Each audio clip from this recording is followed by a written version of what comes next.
What? What?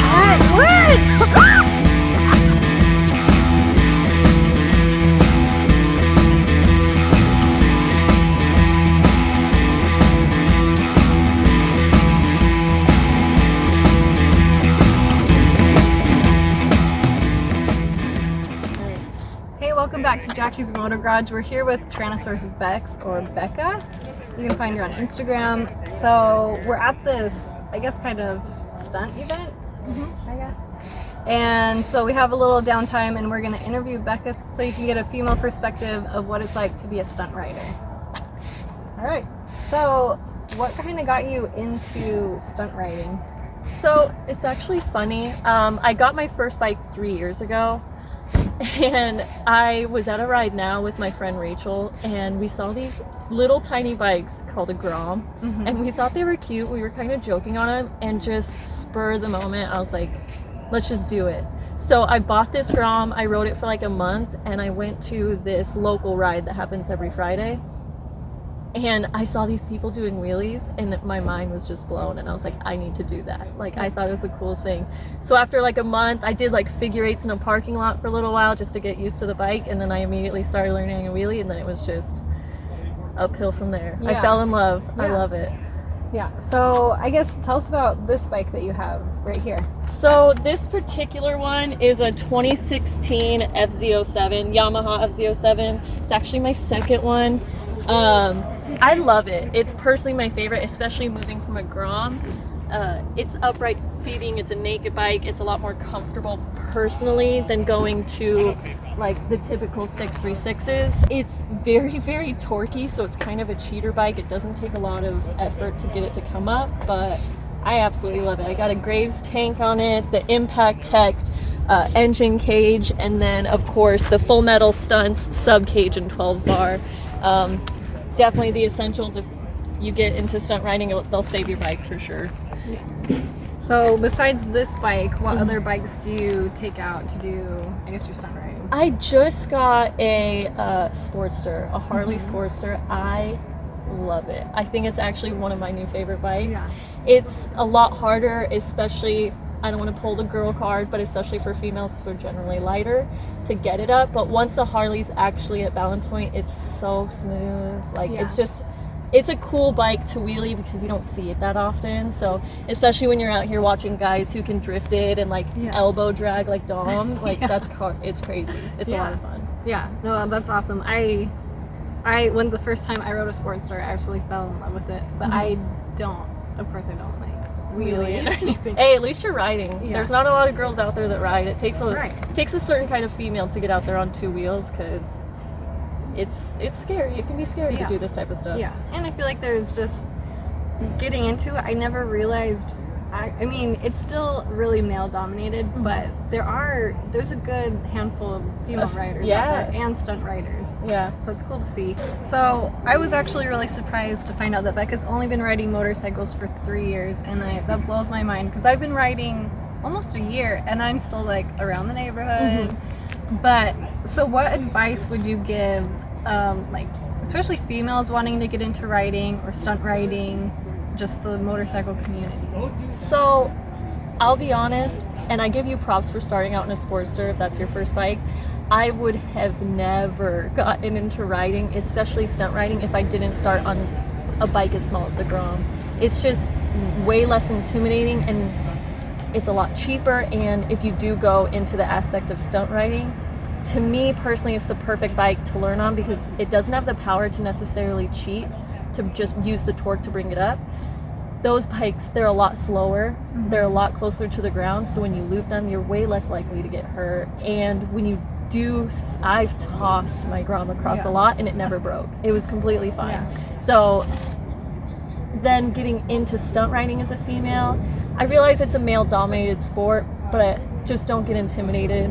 Like, go out there. If you put in the same amount of work and the same amount of effort and you show these guys that you're here for the right reason and you do the things that they do, you'll be welcomed in with open arms. Like, a lot of these guys are so cool. I consider a bunch of them family now, but it's honestly the most fun you'll never have doing anything else. Like there's no other feeling in the world like traveling to another state and meeting all these like hundreds of people and doing wheelies down roads you've never seen before. It's like euphoric. Like it's an adrenaline rush. I love it. I'll never trade it for anything. Yeah. Just when I got into riding, I already had like this like preconceived idea of what like motorcyclists were like and like the community, because I only knew John and he rode a little bit, but just getting into it, especially meeting like the Scrape City guys, it's like it's crazy because they're so nice and they're so welcoming, even like me as a super newbie.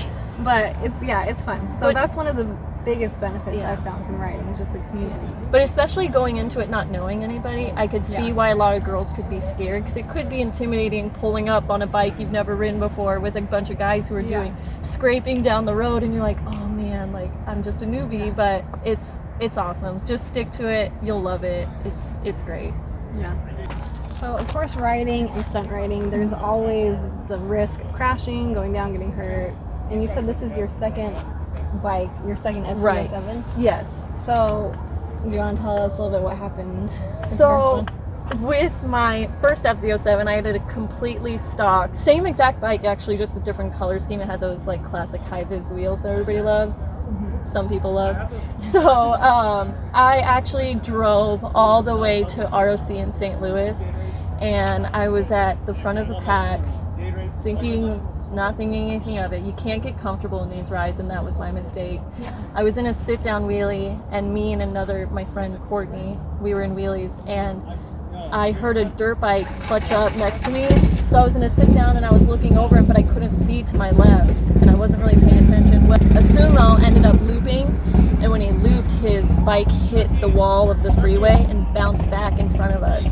So what had happened was in the wheelie, I looked at him and I looked back and I saw my friend flying in the air. So when I saw her in the air, I was like, oh my God. And I put the bike down, and right when I put it down, I just was staring at the Supermoto's like headers. And so when I landed to my head and my shoulder. So always wear your helmet, 100%. And then I separated my shoulder. I got this so my collarbone's always sticking out. I broke my hand in 2 places. I got this gnarly cherry on the side of my hip, and I broke a few toes. So when I ended up crashing, I kind of blacked out for a second because I hit my head, and then all I remember was, oh my gosh, my hip hurts.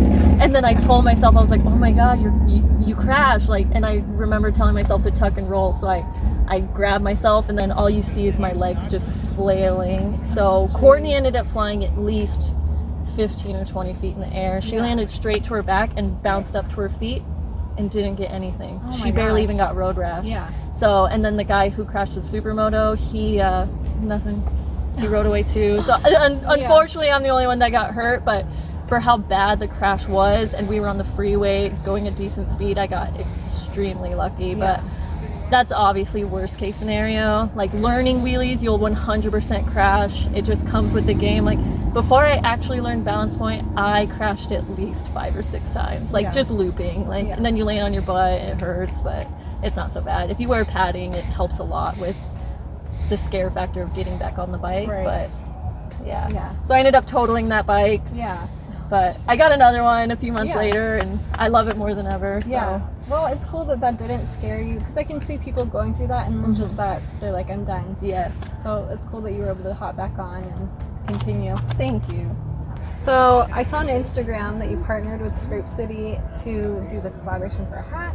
So can you tell us a little bit about that? Yeah, so Scrape City is actually a business that some of the local guys run, or at least Brup, Kevin. They partnered with me to make this, which is their original design of the Scrape City with my 2 favorite colors, and then of course the little T-Rex on the side for T-Bex.